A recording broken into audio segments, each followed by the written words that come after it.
Welcome to Meet the Podcasters, the show where I sit down and talk to successful podcast hosts about their craft. My guest today is Colin Gray, founder of Alitu and the Podcast Host blog, and also he hosts his own show called Podcraft. Colin has been helping people set up and run successful podcasts for more than a decade. Coming from an academic background, in 2008, Colin began teaching lecturers how to use podcasting to enhance student learning.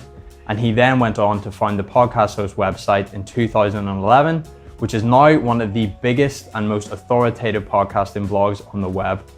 As mentioned previously, Colin also hosts his own show called Podcraft, which is released in seasons, each one covering a different podcast-related topic, from buying equipment right through to sponsorship and monetization. More recently, Colin founded Alitu, a web app which makes podcast recording and production really easy, with automated tools for editing, branding, and publishing.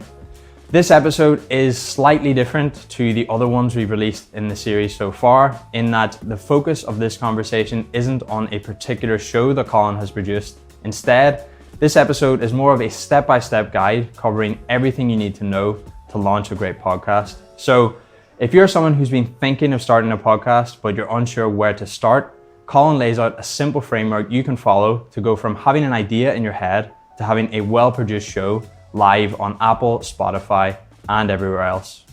In this episode, we discuss how podcasting compares to blogging and how to choose the right medium for you, the why and how of defining your ideal podcast listener audience, how to come up with a name for your podcast that captures the theme of your show, tips to keep in mind when designing your podcast artwork, basic equipment recommendations for recording audio at home, why interview podcasts are often incorrectly perceived as being easy to produce, tools and tips to enhance your post-production processes, the introduction of paid podcast subscriptions to Apple Podcasts and Spotify, and lastly, how to create premium content and incentivize listeners to become paying subscribers. As always, you can find links to everything we mentioned in this episode in the show notes on the Podcast.co website. The link is in the description if you'd like to go there and learn more. But for now, let's get into the conversation.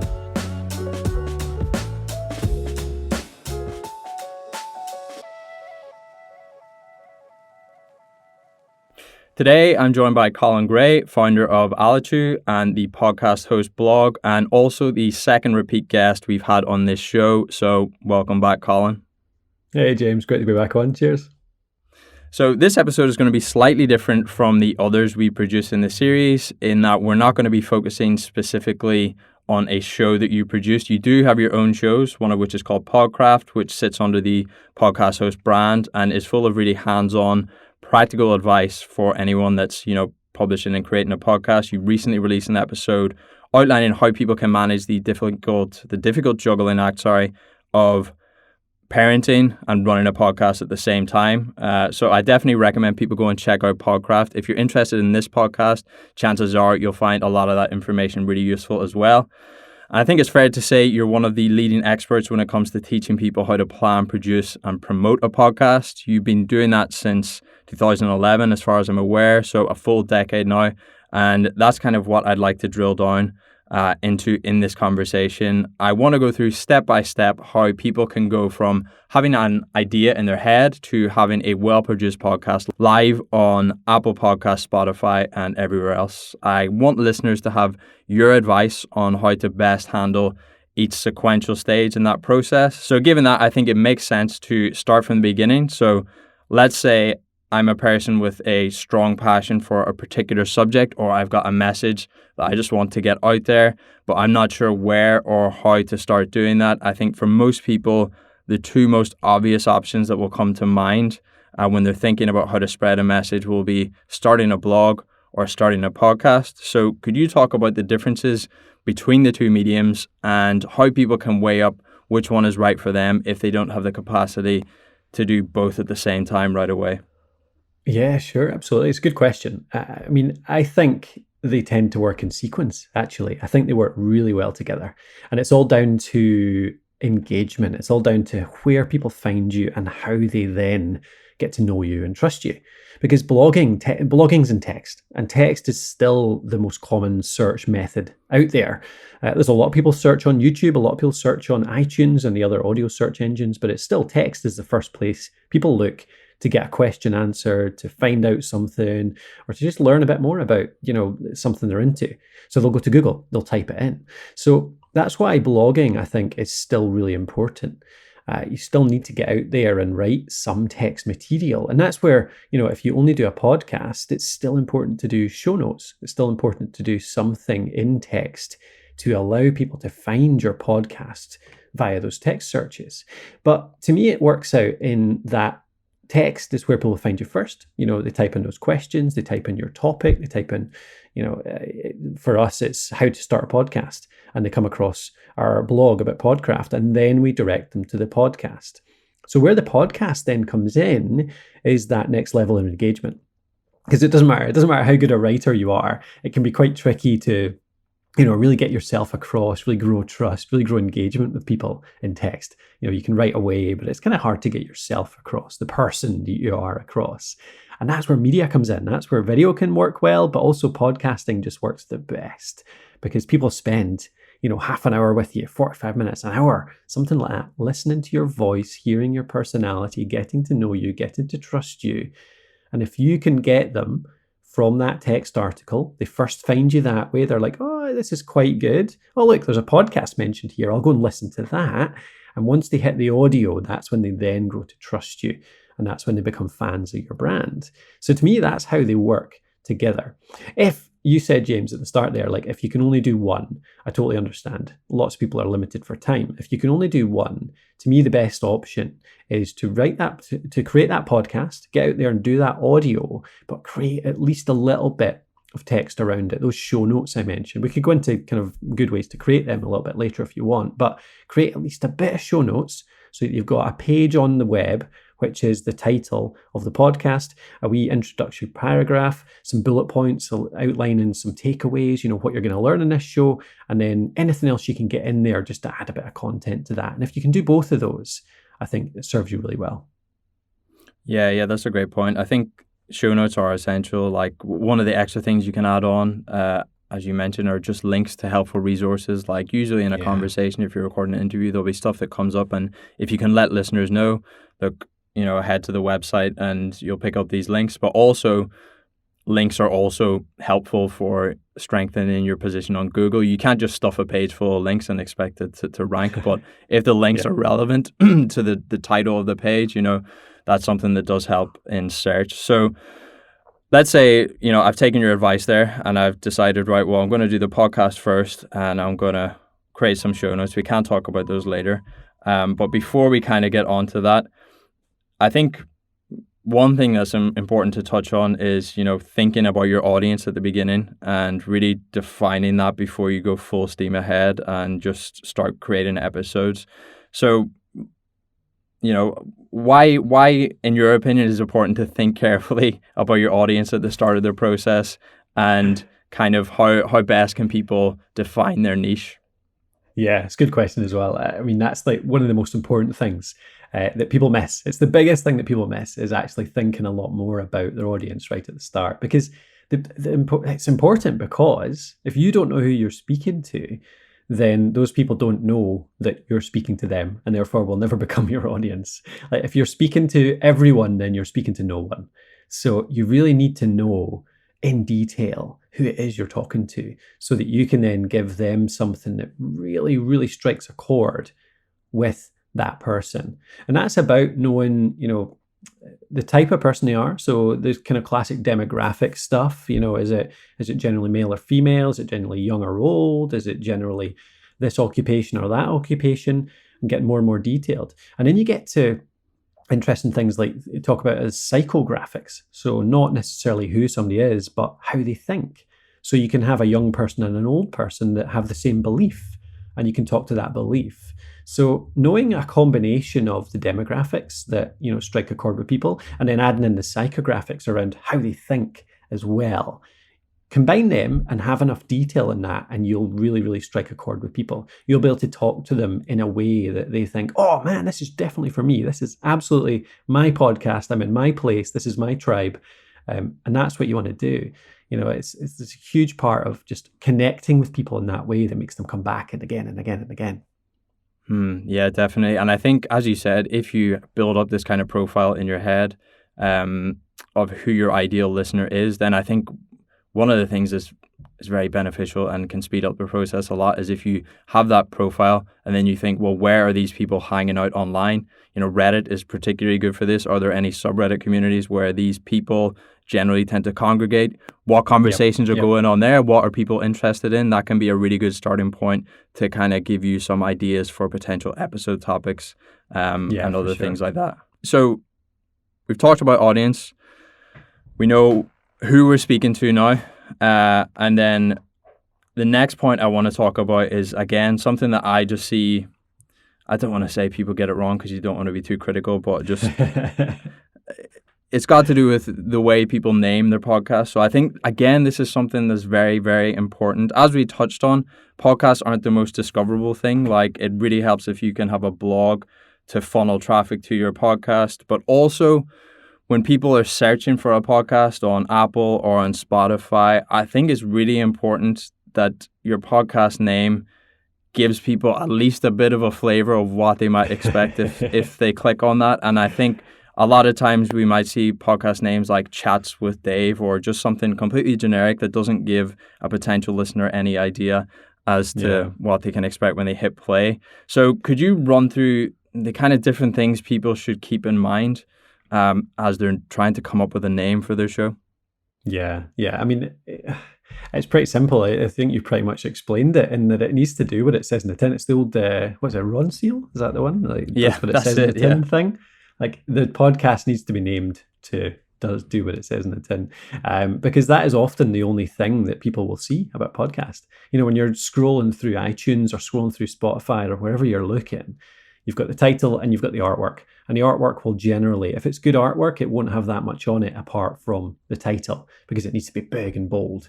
And therefore, a good title will tell somebody right away if this podcast is for them. It goes back to the demographic, psychographic, knowing your audience. You need to find out what that audience wants, what their problem is. What problem are you going to solve for that audience? And that is what's going to grab them in. That is how you grab people in to listen to your show, by making sure that they know exactly what problem you're going to solve for them. So Chats with Dave doesn't really solve anything for me. Like, what's that going to be worthwhile for me? Is it going to be worth the half an hour for me to spend listening to this? But if it's Dave tells me how to clear my mortgage in 5 years, it's a financial advisor show about how to save more money and clear more mortgage. If it's that's my problem is right now my mortgage is too big. I want to be debt free in 5 years. That solves the problem. Dave Clears My Mortgage podcast. That is actually, even though that name it doesn't exactly roll off the tongue, it's way better because it'll actually attract an audience in. And that's what it comes down to. You just need to actually make sure that little thing is a marketing device, a growth device for your podcast, because it connects with people as soon as they see it. Yeah, that makes perfect sense. You touched on it there. Alongside the podcast title, the artwork is the other thing that people can see. And as you said, it's important to have bold images because people are generally looking at this on a small grid, whereas, side by side with other podcast artwork.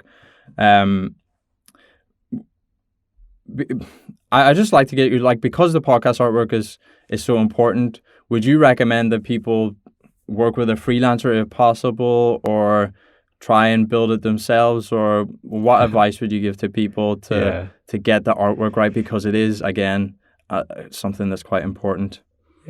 Yeah. There's a few different elements to it, I think. I mean, I do think the best artwork is really simple. Often it can just be colors that match, your brands, your personal brands. Come up with something that matches your personality, and then just big text. And a nice background, maybe with a wee texture on it or something like that, or maybe a faded out image or something in the background, but mostly just text. And maybe an illustration that demonstrates what the podcast is about if you can fit it in, or a photo of yourself. It's kind of gone out of fashion a little bit. The thing is with artwork, people who subscribe to your show, the artwork's not for them. The artwork is for the people who are just looking through the catalogue. So think about this. Like, so many people put photos on their artwork, but like, if I'm scrolling through a catalogue looking at podcasts, am I going to see a picture and think, oh, I'm going to listen to that podcast just because of the look of that person? Like, look at that person's face. I'm definitely going to listen to them. No, it's nothing to do with the person themselves. So a photo or something like that just kind of, it seems a bit pointless to me because it's not for existing listeners. So instead, it's about the text and potentially an illustration. If there's an illustration that can really explain, they say what a picture equals 1,000 words. If that's true in your case, if you can put on a picture or an illustration that explains a lot about what your show is about, the culture, the ethos, the whatever it is, then by all means include that. But otherwise, save the space for something that makes a difference. And what makes a difference is the message. It's the title. It's maybe a subtitle, if it's short, that explains a bit more about what the show is about. Our one, we don't necessarily go best practice with our main podcast, Podcraft. James, you mentioned it earlier. Podcraft is a slightly confusing name. At least pod is in there. So it's like explains the kind of, it's kind of default. If it's about podcasting, it's got a pod in it. And craft explains the fact that we consider podcasting a craft. It's about honing your craft. But we have a subtitle. So because the title's so short, I went with that because we could put Podcraft, honing the art of podcasting. And that's our subtitle. So all of that together is 5-6 words. So we can fit that on artwork really easily, nicely. So that's something there. Like if your title needs to be a bit longer, like it's the Clear Your Mortgage podcast, then that explains itself and it kind of fills up a piece of artwork. But if you can come up with one word which explains itself a little bit, and then you've got a subtitle, another 4 or 5 words that explains it even more, then that's fine. You can get away with that. But I'd argue that's what it's all about. Is it worth going into a couple of tools, James, that kind of make it easy to make them as well? You mentioned that. Definitely. Yeah, for sure. Cool. My favorite is Canva. So if you've not come across Canva, Canva.com. It's a design tool. It makes us non-designers feel like designers because you can make someone really cool looking with no effort whatsoever, basically by stealing their templates. So you can get in there and they've got tons of typography templates. They'll give you a nice background, some textures, some shades. You can put in a few free photos and things like that in the background just to give it a little bit of a nice professional look, but then put a nice typography template on the front of it, which has the name of your podcast in it. And I think they've even, I can't remember last time I looked actually, but I think they might even have some podcast artwork templates in there for you to use. So if you customize them a little bit so you don't look like just any other one out there, that can be perfect. And that's free as well. If you pay a little bit, it's not very much to pay the pro one, and you get extra templates, more photos, all that kind of stuff. It's actually, we use it all the time. So I pay for the pro one, no worries. But that's a good starting point. If you're going to do it yourself, use Canva, keep it simple with text in the background. But yeah, freelancers as well, like you mentioned, James. We use Fiverr actually. So Fiverr has got a bad reputation in some respects, kind of cheap outsourced work, but there's some really good artwork creators on there. And these days, Fiverr is not just a Fiverr. Like you can pay $50, $100, $200, whatever it might be, and get really good designers. And you can look through their portfolios too. So actually, if you want to get somebody else to do it, by all means, Fiverr is a good option these days, I think. Yeah, definitely. There's a few things you touched on just as you were mentioning there. Obviously, if you're using the templates on Canva, I haven't seen those yet, but they do have templates for pretty much everything. So I wouldn't be surprised if podcast artwork has made its way in there. You mentioned obviously it's important to differentiate your artwork to make sure it's not the same as, the exact template, but it just also reminded me that we should have touched on when we were talking about names. I see a lot of duplicate podcast names, and I think if you're coming up with names and you've settled on a name, then you want to go to Google and you want to have a look and see, does this name exist? Because if there's another podcast that's quite big and well established, you're going to be setting yourself up for a very difficult time, and it's just not the right way. So it's just a quick check that you can do if you have got a name that you're happy with. But I think all of the advice you gave there was really good. I like the point you made about the photo yourself and the artwork is probably not the best use of space.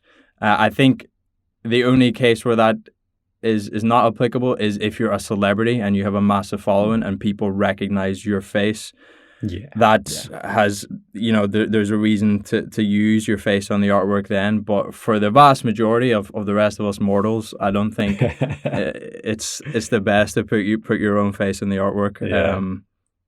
That's worth qualifying, actually, in terms of most of this advice actually can change if you have an existing audience. Like, it's a very different thing if you have a blog right now that has 1 million visitors a year, or a social media, like if you're a YouTuber or a Instagram account with like 100,000 followers, then it's a very different prospect launching a podcast. So nearly everything we're talking about here applies to people who are kind of starting afresh, trying to build a new audience based on a podcast, a new blog, a new social account, that kind of stuff. So yeah, we could certainly go into some of the other things related to if you already have an audience, but I think we're probably talking to the new podcasters, the new audience builders here, aren't we, James? Yeah, I think that's the vast majority of people out there. It's great that there are people who have an existing audience, but it's harder to do, I think, if you're starting and you're from square one, you don't have an existing audience. So we've got our audience, we've got our podcast name, we've got our artwork now. Next thing people might start thinking about is kind of equipment. Obviously, setups in podcasting go from, very basic right up to high-end home studio type setups. But I think for the vast majority of people, a simple plug-and-go USB microphone will do the job. Is there any recommendations you'd have there for microphones that you prefer, or any other basic equipment that people might want to check out if they're getting started on a budget? Yeah, I mean, I always love the Samson mics. Samson Q2U is one of the best options out there for any podcaster, I believe. It's a Samson Q2U, that is, and it's a USB mic, but it also has an XLR plug in the back as well, so it can grow with you. You can use it as a USB mic for, your early days and forever. To be honest, most people record on USB mics forever. But even if you want to upgrade to, a mixer or a digital recorder in future, then it's got the connections for that as well.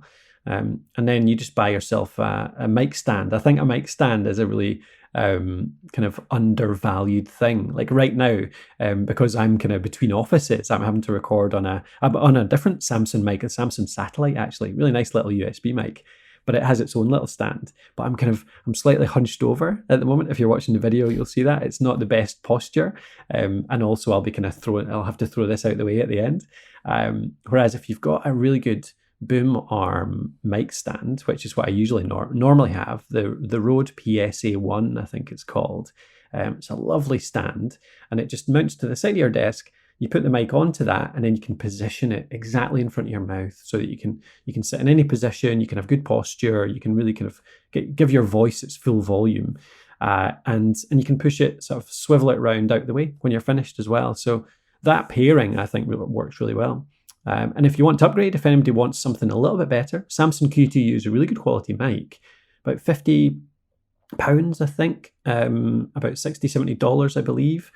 But if you want to upgrade to something even better, then my favorite high quality USB mics, the Rode Podcaster. Rode make great mics, RODE that is, if you haven't come across them. The Rode Podcaster is what I use if I'm in my proper recording space. And it goes on a Rode PSA1 mic stand really well as well. So yeah, that's a couple of good ones. Nice, yeah. So definitely worth checking those out. Just to clarify for people that might not be aware, if they have the Samson Q2U and they want to upgrade, you will need a interface, like some kind of audio interface to plug that into your computer. Like, in your opinion, if someone started with the Q2, is there a certain point when people should think, oh, this is time to upgrade? I suppose it's up to the podcaster themselves. You can upgrade whenever you want. But is there a time that would make sense to do that, do you think? Signals. Yeah, for sure. Yeah. I mean, I think often the signal for upgrading, or if somebody wants to kind of expand out their setup, is if they want to have more people in person. That's the thing, really. I mean, we're recording on a call recording tool right now, which means that we could get like a bunch of people in here and we could get really good quality and it'd be fine. But we're recording remotely. But there is something different about recording with a group of people, or even just one other person in person, like actually in the same room. There's just a different dynamic. There's the body language, the kind of back and forth, the lack of any technical, barriers whatsoever. It does often lead to a better conversation. It leads to better content. It's more conversational as opposed to kind of you go, then I go, then you go, then I go. And it's possible to do that on call recording tools, but it's just easier in person. So that's often the signal, actually. It's if you have the chance, if your podcast grows to the state where you can actually justify the time to get people to come and visit you at your studio or go and visit them at their offices or whatever, then you might want to upgrade. And in that case, it might be something like a Zoom recorder. So the Zoom H6 recorder, for example, can record 4 people by default at once, and more if you add on the little extras. Or the Rodecaster. Rode's names are terrible. You can never remember which one's which. They all sound the same. The Rode Podcaster, the Rodecaster. No, I've told them this. They make great mics, but terrible names. Their Rodecaster is their mixer, which is a USB device. It plugs into your laptop. So at big events, I often see podcasters bringing a Rodecaster, a laptop, and then plugging a whole bunch of mics into that. You can have 6 mics all plugged into it. You've got your little sound cart buttons, all that kind of stuff. And even though it's entirely unnecessary, it's overkill for nearly any podcast. It's good fun. Makes you feel pro, even if you're not. Yeah, the Rodecaster is the one with all the nice lights and stuff when it's set up. It looks very nice when it's switched on. Yeah. It's undeniably a nice, sexy device. Yeah, aesthetically pleasing. So before we talk about, recording interviews, we're already kind of talking about that now. But before we talk about recording the content of your podcast itself, I wanted to just briefly touch on traders. So first of all, what is a podcast trader? Why do they matter? And, how can you create a good one? What are the best practices there? Trailers? You mean like a trailer as in to promote the podcast? Yes. I thought you said podcast traders for a second there. I was like, what's a podcast trader? I have no idea what that is. No, trailers. Yeah, no, that's good. Trailer. I mean, it's pure marketing as a trailer. You'd want to give people a taste of the show. What they really want to hear is a few different things. So audio quality isn't the be all end all. So as long as you have a decent USB mic, your audio quality will be fine, but people want to hear that. So make sure you're recording it in your in your best recording environment. So you sound good, you come across well. But the next thing is just that first 5 or 10 seconds. So often an audio trailer, a podcast trailer will be maybe 30 seconds or 60 seconds long. If you're using it yourself for things, you can make it as long as you like. But often you'll want to swap this with other shows. You'll send it to a different show. You'll do a partnership, a trailer swap. You play their trailer if I play yours, that kind of thing. And in that case, you often want to get it to set a specific time period. So 30 seconds or 60 seconds. That means that, even if you go longer, you still need to capture these people within the first 5 or 10 seconds. People's attention spans are awful. You need to, if you don't capture their imagination in the first 5 or 10 seconds, then you could lose them right away because people have loads of trailers to choose from. And that, again, is going back to those demographics. It's going back to this little triplet of the problem, solution, and uniqueness. Okay. So this is even more important in your trailer. And this goes into your description. This even comes into your title in some ways. But you need to know those 3 things. Once you know your listener, we talked about the listener earlier. Once you know the listener, that's what you go to. Problem, solution, uniqueness. So it's what problem are you solving for that listener? What is a problem that particular listener has that you're going to fix for them? And then how are you going to solve it? So tell them what that solution is going to be, what form it's going to take. Whether it's actually directly answering a question or whether it's offering types of lessons or whether there's a format of the show that's going to be something that answers that for them. Uniqueness is the final part. So there will be other shows out there most likely, or there'll be other blogs or video channels that will solve that problem in a particular way. But how are you going to do it uniquely? And a lot of the time that's around your background. It's who you are, what your experience is, what your particular angle on that solution is, where you're coming from, maybe it's format though. Uniqueness can be a format. It can be, we're going to do it in, we're going to split the show up into 4 different parts, and we're going to offer a news segment here, which keeps you up to date with your news, but then we're going to offer a 5-minute lesson. We're going to offer a really quick thing here. Or it could be length. I mean, uniqueness can be, it's going to be a 3-minute, I'm going to offer news in the podcasting space, and I'm going to do it in 2 minutes every day. So you can get it super, super quickly. Or it could be super long. I'm going to spend an hour talking about one particular thing because people will find that interesting. What it comes down to is that you'll be narrowing down the number of people that want to listen to your show through all of these, because there'll be people that don't have that problem. Even if they do, there'll be people that don't like that solution. And even if they like both of those, there'll be people that don't like your unique take on it. But the benefit is that the people that do like all 3 will just jump on it straight away, because they'll know this is exactly the show for me. There's nothing bland about this. There's nothing, maybe I'll like it. It's like, I will definitely like that because of these combination of things. And then those people will so much more likely become big fans of your show in future. And the big kind of drawback, the big concern people have about this is that they then go, well, I'm going to have a really small audience then, haven't I? I'm only going to speak to 1,000 people out there in the world. And I generally say to that, well, yeah, initially you are aiming for quite a small audience because it's really hard to build that first big group of fans.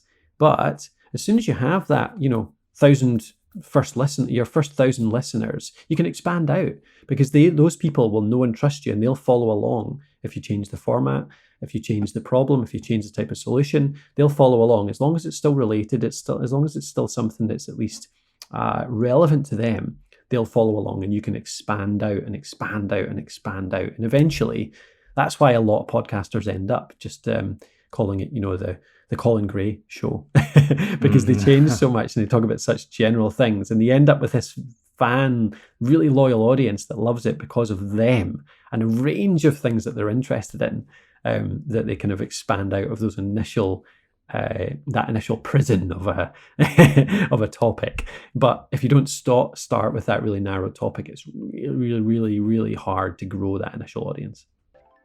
Meet the Podcasters is brought to you by Matchmaker.fm, the largest online platform connecting podcasters with great guests. Whether you're looking for a qualified expert to feature in your next episode, or you'd like to get booked as a guest yourself, you can sign up today for free. Simply create your profile and get instant access to a growing database of more than 40,000 hosts, producers, and subject matter experts from around the world. You can filter profiles by category, location, and language spoken to quickly pinpoint the right guests and shows. And if you need help promoting your own episodes, you can find lists of other podcasters open to ad swaps and cross promotions. Join the community, record better content, and reach a wider audience. Try it out today by heading to matchmaker.fm or clicking the link in the description. And now, let's get back to the episode. In this conversation, I don't think we'll have time to get into all the different aspects of content planning and creating, because that will look very different depending on the kind of show you're producing and the format that you're using. But given that so many shows are interview-based, or at least have some interviews embedded within them, I thought it would be helpful to briefly touch on that. So what would be your advice to people when it comes to selecting guests and, preparing for interviews? This is a tricky one, because I don't know. I'm almost sick of the interview format in general. No offense, James. We're doing an interview. I'm sure yours is an excellent interview show. It is an excellent interview show. No. I mean, they absolutely still have their place. Like, a good interview show is really good. So there's nothing wrong with doing an interview show. I just think that it became the default at one point in the past, where people thought that was the easy way to create good content, because you don't have to do anything. You just you just find somebody good, you just ask them some questions, and then the content just spills out of them, and it's always great. But it's totally not true at all. Like, there's so many bad interview shows out there because people haven't worked on their interviewing craft. It's a craft, it's a skill, it's something that you have to practice, it's something you have to research, it's something you have to get good at. A good interview show takes more work than any other kind of show, because of the research you have to do and the editing you have to do afterwards. To me, that's my opinion, certainly. Picking good guests is about what we talked about before. It's that problem solution uniqueness. Again, I think to pick a good guest, you have to make sure that you're not just finding somebody that knows about a general subject and then asking them a whole bunch of questions. I think it's about thinking up a problem that your audience has, finding somebody who knows that problem inside out, and then getting them to offer their solution to it, and making sure that their solution to it is unique. It's those three things again. It's because I so often listen to interview shows, and even good interview shows, who aren't quite careful enough about who they bring on. They bring on an interviewee, there was a genuine problem, but then that person just trots out the same old solutions that you hear on every other show. And this is the difficulty, is finding people who have unique takes on the world, unique takes on your problem, on your topic, sorry. That's how you find good guests, to me. Yeah. I think what you said is so true, that people hear interview shows and they hear people who are, master interviewers, and they've done thousands of hours of practice, and it sounds easy and it sounds fluid. And they think, well, I can have conversations, but it's not that.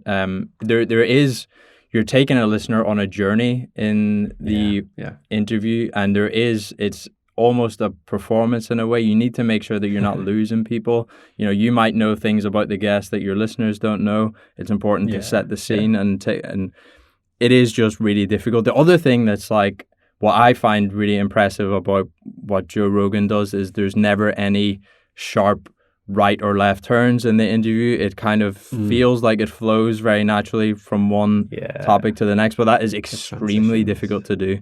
Yes, absolutely. So it's something to be wary of. But I think, as you said, if you've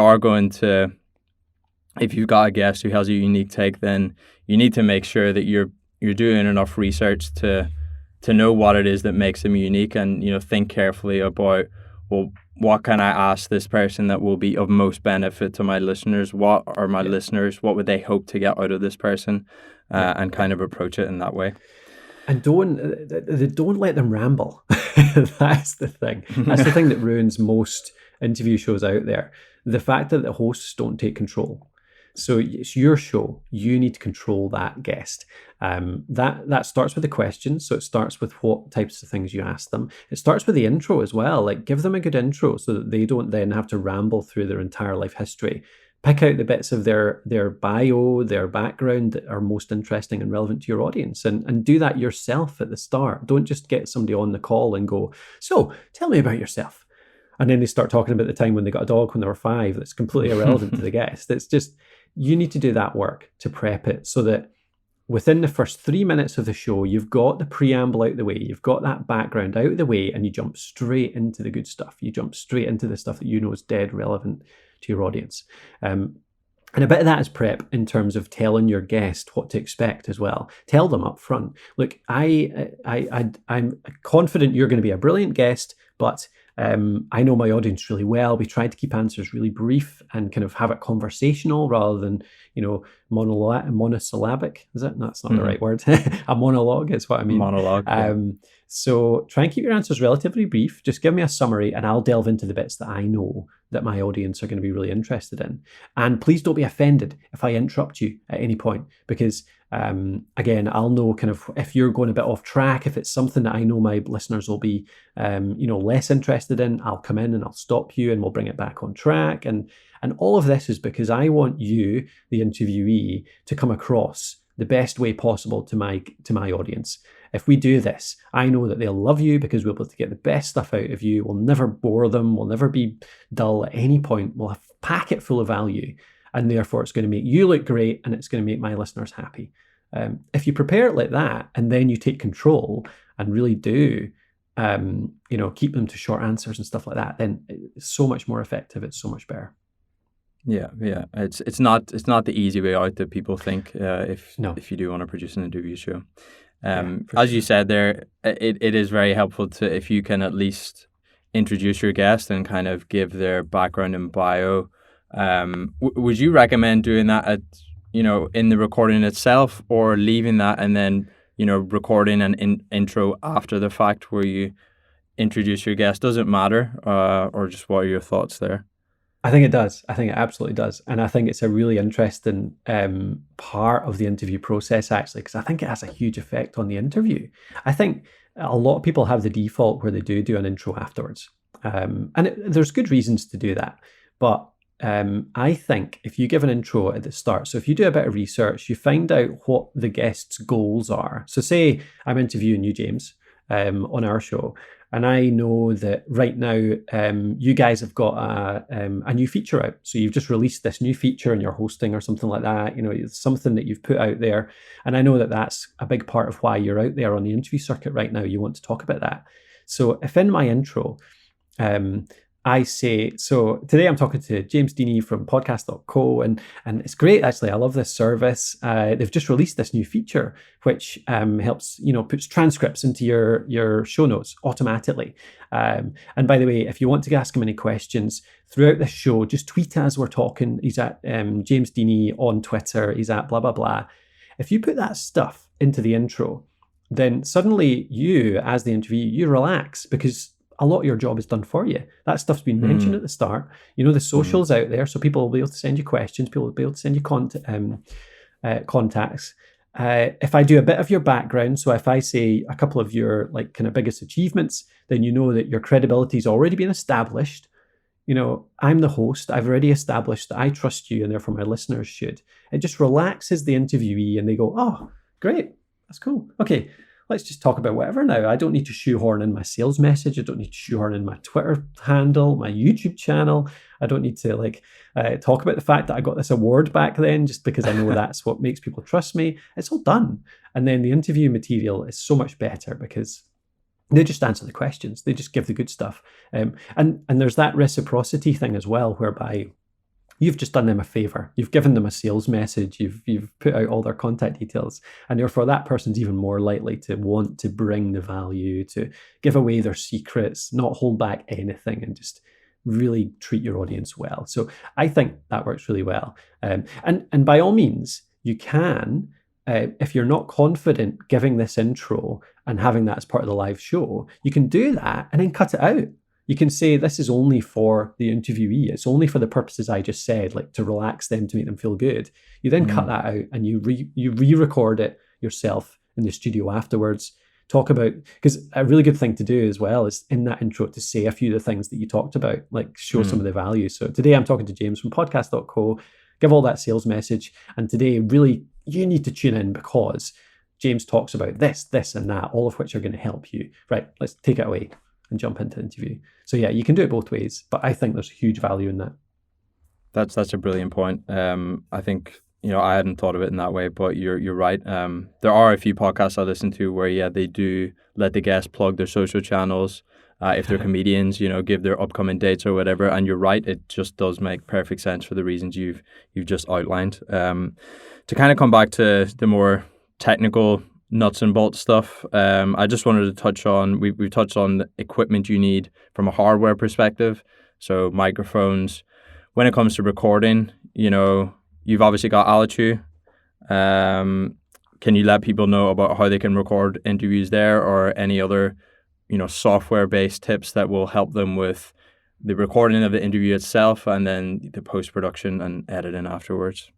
Yeah, sure. Yeah, I mean, yeah, for sure. Thanks for mentioning Alitu there. Alitu is our software package which has call recording built into it, and it has editing built in, and there's a whole episode builder as well. So our aim with that is to create something that helps people make their whole episode, to produce their whole episode in a really easy way.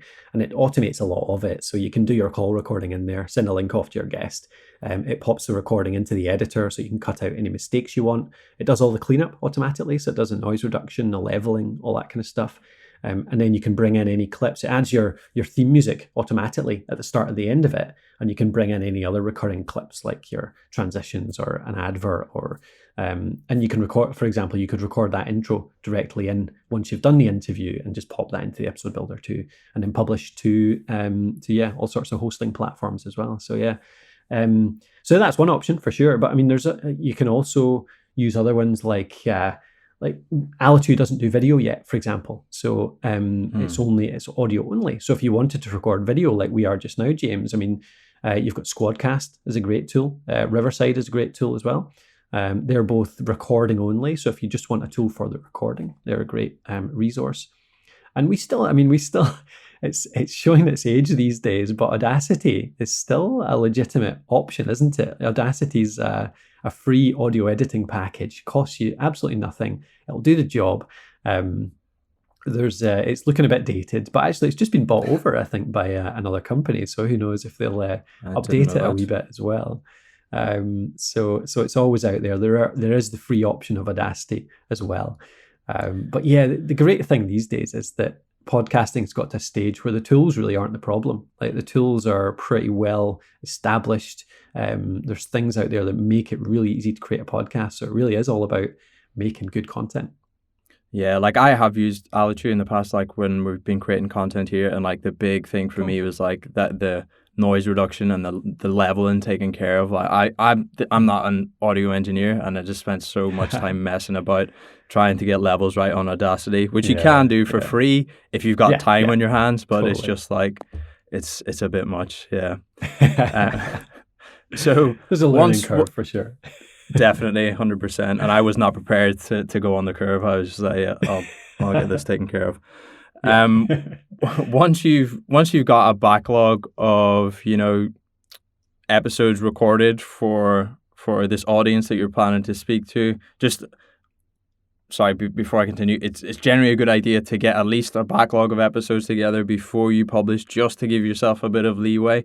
If you only have one episode and then you need to publish an episode every week from then on, it can get pretty intense. So we generally advise people, if you can get 5 or 6 episodes together to give yourself a bit of a buffer before you launch the podcast, it's a good idea. So is there any advice you would give to people other than preparing a backlog that they should do to prepare for the launch of their show? Yeah, for sure.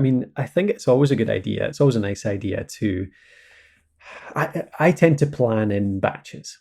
And there's a couple of things you can do around this. You can either just do a standard kind of batch approach where you just sit down once every couple of months and jot down as many ideas as you can for upcoming episodes. So you could sit down and you could just write down 10, 15, 20 different topic ideas and just have them, all those titles just sitting there. And then let's say you're planning out a couple of months. So 2 months worth of content on a weekly basis, that's 8 episodes. Pick out your top 8. Here's the 8 favorite ones of these ones I've jotted down. And then sketch out 5 or 10 bullet points under each one, which will be the sort of shape of the topic. You know what I mean? Like if we're doing something around podcasting, how to start a podcast, I'll maybe jot down the 5 or 10 steps that we want to talk about, just like I'm sure you did for this episode, James. But you can do that quite quickly. Go through 8 episodes and just like jot down 5 points for each one. And that gives you a content plan. That's your content plan for a couple of months. And then next time you sit down to record, all you have to do is pull that up and you've got something just waiting there for you. You don't have to sit there and agonize over, what am I going to talk about today? I have no idea what to talk about, which is often the killer for podcasters. Like they'll wake up on a Monday morning and say, I've got to record an episode. What am I going to talk about? But yeah, that little bit of pre-planning, just spend that hour to plan out a couple of months and it makes all the difference. And this is something I bang on about all the time, but I love season podcasting. So you can take this further by actually planning out a season, by thinking of a topic. So how to start a podcast, for example, how would you break that down into 2 or 3 months worth of content? So if it's 3 months, for example, that's 12 episodes.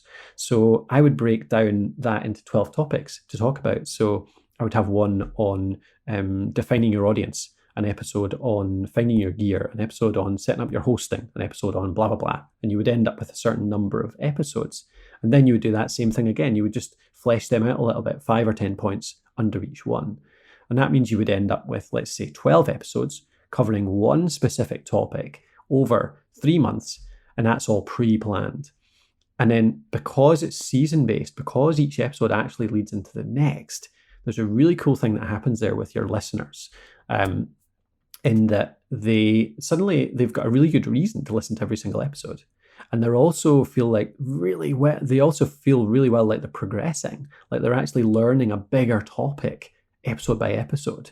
And it really builds loyalty hugely, much more fast than a podcast that jumps between topic. Every single episode's about something completely different, and people can pick and choose whether they jump into this episode or that episode, and they never quite feel like they're making the same progress potentially, because it's not building this bigger thing.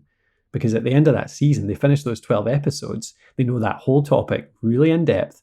And even for you, there's a huge benefit in that you've then got that topic covered. You can point people towards this season, and it's a course, basically. It's a huge resource that you've just created just in the course of your weekly podcasting. So I think that's a big part of that kind of pre-planning, and it's something that can really make content easier to create on a consistent basis if you go about it that way.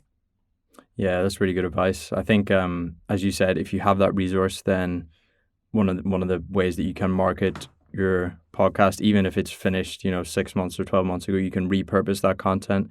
If, like we said at the beginning of this conversation, if you have a blog and you produce this season, like there's no reason why each of those episodes can't be turned into some kind of blog post to accompany. And that way, as we said, things are much more discoverable on Google.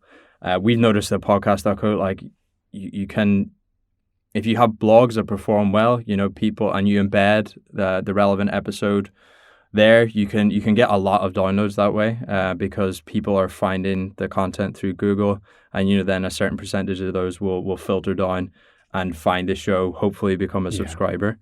For sure. Other than repurposing to blogs, just before we kind of touch on to the last topic I want to get on to today, which is about the changes made to Apple Podcasts recently, I just wanted to ask, if there's any other advice you'd have for people who just want to promote their new episodes as it's released, what you maybe do yourself to get the word out when you release a new episode. Do you know what? I'll be honest, this is the part we are useless at. That kind of individual post. I can tell you everything about podcasting. I'll help you with creating any kind of content. But that post-promotion stuff, that is something that I've never figured out. We need to do a lot more of that as well, like with blogging, like in the past. And I've seen other people do it really well, is set up a real solid schedule for every single thing you put out there. And this is something I always intend to do. It's like, so for every blog post we create, every podcast episode we create, what we're going to do is we're going to create 3 tweets, and we're going to put one out on the day 1, we're going to put one out on day 3, we're going to put one out on day 5, by which I mean like after the release of the blog post or the podcast episode. Then we'll put out, a YouTube trailer on day 0 as well. And then we'll put, we'll cut out a few different clips of it so that we can put audio clips onto social as well. And I think that does work well. We've not trialed it, so I can't say for sure in terms of the numbers, but I've seen other people do that really well, and I've seen them get good visibility and sharing. But that is a part of that kind of wider promotion outside of the blog and the podcasting side of things. Yeah, again, I would take tips from anyone else on that. Yeah. One easy thing you can do, or not easy, sorry, I should qualify that, is being a guest on other shows yourself, because that way you're guaranteed to reach people who are interested in podcasts and they're already listening to some podcasts. Sure. And if you approach the right podcasters with the right pitch, and like you said, it's the same as with an interview podcast, is there is no free lunch. Like, you can't just appear in a podcast, do zero prep and kind of phone it in during the interview and then expect, hundreds of subscribers to come back. Like, you have one chance to make people remember your name as a guest, or make people interested in learning more about what you have to say. So you really have to go into those interviews with that in mind. As I said, I did want to touch on one of the big recent developments in the world of podcasting just before we close today, and that's the launch of Apple Podcast subscriptions and channels. So some listeners might be aware that these have dropped, others might not be. So what are these subscriptions, first of all, and what should people know about the changes that have happened at Apple recently? Yeah, I think Apple has just, over the last 6 to 12 months, they've just become a lot more interested all of a sudden. I think they've seen the competition. They've seen Spotify actually developing the podcasting area a lot in the last wee while. They've seen Amazon jump into it. They've seen, lots of competition essentially. and decided to start investing themselves in it a wee bit more. And yes, subscriptions are one of the interesting parts to come out of that, because there's lots of ways to do private podcasting right now. There's different ways to protect your feed, to sell that feed, sell access to it, subscriptions, certainly. But the really interesting about the Apple one is just how used to paying for things on an iPhone people are, like for apps and things like that, and how easy Apple can make it for somebody in the podcast app to just say, all right, yeah, I'll pay £1 a month to access this extra private feed. So that's how it works. Essentially, you have your feed submitted to Apple Podcasts. You have an account with Apple Podcasts now, and in that account, brand new section is the subscriptions area. And all you do is really set up some episodes to be private. And you have to upload those files to Apple, which is an interesting thing too. So that's not had to happen before. You've never had to upload episodes to the Apple Podcast servers before, but the private ones need to be with them, hosted with them.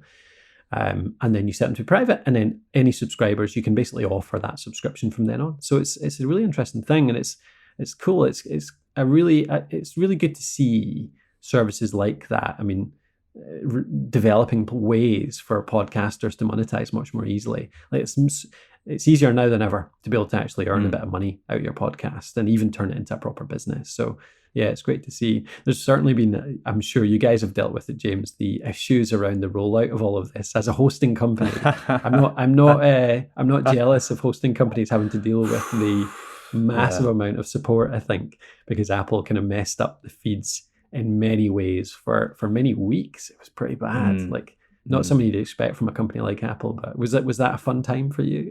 The support team here did not have a fun time over those few weeks. It just seemed like they kind of buried their heads in the sand and they didn't want to hear about. Well, to be fair to Apple, they were probably just absolutely flooded for those weeks themselves. But they really probably should have thought, done a bit more beta testing or something before they rolled this out to the world. But things have improved. Just on that, I have a question that I don't know the answer to myself, and I'm just wondering, as you mentioned, obviously, you said you upload if you have private content, you need to upload that directly to Apple's servers. Yeah. So what I'm wondering is, Spotify also, as you mentioned, they have their own native solution for offering paid subscriptions. So that kind of prompted Apple to get in and create this feature themselves. So as a creator, are you able to offer the same paid content across Apple and Spotify, or is there some kind of restriction where if it's on Apple, and this is where people go to get the paid content? Well, this is the interesting thing. This is where, because it is it's an internal thing, the Apple one. So no, essentially, you can't do it easily. If you're going to offer it to Android and Apple and iOS users, you're going to have to do it in separate ways and have two separate systems running subscriptions. That'll be the only way to do it, because if you've got an Android phone and no iPad at home or whatever, you can't subscribe to something on Apple Podcasts. And maybe they'll change that. Maybe it'll be possible on the website in future. Maybe it'll be Apple will offer ways to download those files, like not via your phone. In fact, I've not kept up with it in the last couple of months necessarily. So that could even be something they've talked about or released in the last little while. But certainly when I saw it back when it first released, that wasn't an option. So there's going to be choices from now on. It's going to be, would you choose to restrict it to Apple only people, but have a system that's super easy to use? People can just subscribe like with one button click, essentially on a tool they already have all their payment details put into, all that kind of stuff. Are you going to just limit your numbers but make it super, super easy so the conversion rate is going to be much higher? Or are you going to go with another system like Memberful? Memberful are a site that offers subscriptions, and anyone can use it, but somebody has to go to your website. They have to type in a credit card and then subscribe that way, and then they subscribe to the RSS feed from there. So it's much wider reaching, but then the conversion rate will be much lower because there's far more steps for people to drop out on. So it's going to be interesting to see that develop over time. Yeah, we still got Patreon. That's always been a classic way of people can monetize the content. Just talking last point, just on the point of conversion and thinking about how we can get people to become subscribers. Is there anything you would say to people about how they can differentiate their premium content or their paid for content that it might encourage people or incentivize them to actually become a subscriber? Yeah, this is an interesting one too. Like, what do you know? How do you know what to hold back? There's a few parts to it. I think there's one part is that you just need to make your regular content so good that people just want to hear more of it. And if you offer more of it behind a paywall, people will pay for it. It doesn't even need to be different. It doesn't need to be differentiated. It doesn't need to be better. They just want more. Like, in so many cases, people will happily pay for a little bit more of something that they love, and with no difference whatsoever. So that's a big part of it. The other part is, I think that if you do want to incentivize people to pay for it as well, like we think about it in terms of our content. So you put out tons of great content too, James, over at Podcast.co. But we put out, we've got 600 plus blog posts on the podcasthost.com about how to start a podcast, how to run a podcast, how to grow a podcast. You can learn everything you need to know about launch, growth, and monetization on our website. But yet we have people paying for our education, for our paid courses. People pay a few $100s a year to join our academy because there's a bunch of courses in there that goes into more detail. The difference to me is often our articles will go into pretty big depth. Like, our articles will show people everything they need to do, but we often find that people will pay for real step-by-step how to do it. So our articles and everything will go into why you need to do this, what it does for you, what the benefits are, and a general how to go about it. But then the paid for stuff is just like detailed step-by-step, hand-holding through what you need to do. So it might be that your premium content on a podcast, and it often works well this way, is that the main podcast just gives that kind of general, here's the benefits, here's what you should do. But then the premium content is, here's some extra steps, here's some extra bits. There is a little bit more information or a little bit more guidance, or maybe even you go and interview somebody, you talk about something yourself on the main podcast, and then you go and interview an expert about it on the back end, the premium one. So there are ways to incentivize, but it does come back to the good content. It's just, it builds a loyal audience who just want to hear more of anything. No, that makes point. That's perfect sense. Like, if people love your show enough just as is, people will be willing to pay to get an extra episode a week. A lot of people do that on Patreon already, where it's like you can get 1 or 2 episodes a week for free, and if you want to get 5 episodes or 4 episodes a week, you need to become a Patreon member. Another really good way actually to do that incentivization, if you do need to just give them an extra push, is that personal access. So if you do a kind of how-to podcast or an entertainment podcast or any kind of podcast, really, you give out that info, and then in the premium one, you answer the questions. You do a Q&A. You let people who are subscribers call in with questions, or just like take part in it in somehow. People will often, once you've got loyal fans, people will often happily pay extra money to get access to you, to be part of the show, to be part of the experience, part of the community. So that can be a really good way to do it as well. You've got the standard show, and then you've got the after party where you get your audience involved, essentially, and you have to pay to be part of that.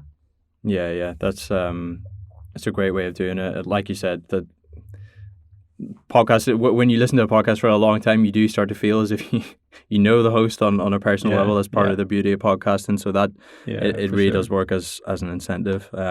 I'm mindful of your time now, Colin, but I think we have covered a lot of ground here today. So I'm going to leave it there. But before we wrap up, is there anywhere you'd like to send people to connect with you or find out more about the different things you're involved in? Yeah, thank you. The main thing is Alitu, really. If you want to start a podcast, then we'd love to have you over at Alitu. You can record your show, get the audio cleaned up. You can build your episodes, edit your episodes, and you can publish from there as well. So just go over to alitu.com, alitu.com. I picked a hard to spell domain name, didn't I? alitu.com. We'd love to see you there. It's a 7-day free trial, so you can give it a shot and produce an episode to see if you like it. Yeah, I recommend it myself. Great. Thank you so much, Colin. It's always a pleasure chatting, and I hope we can do it again sometime in future. Same. Talk to you soon. That's it for this episode. Thank you for taking the time to tune in. If you enjoyed the conversation or found it useful, please do hit the like and subscribe buttons. Look, it only takes a couple of seconds for you to do, but it really does make a huge difference to myself and to Ben, who's done a great job behind the scenes on all the recording, editing, and post-production work on this series. If there are any podcasters you'd like to see in the next season or topics you'd like us to cover in the future, the best place to leave us that feedback is in the YouTube comments section. Alternatively, you can leave the show a rating and review on Apple Podcasts if you're listening rather than watching. That helps us keep the algorithmic overlords of the audio world happy. Lastly, if it feels right to you, please do tell the other podcasters or aspiring podcasters in your life about the show, as that's still one of the best ways we have to reach the right people with this content. That's it for me. Thanks again for listening, and I'll see you next time.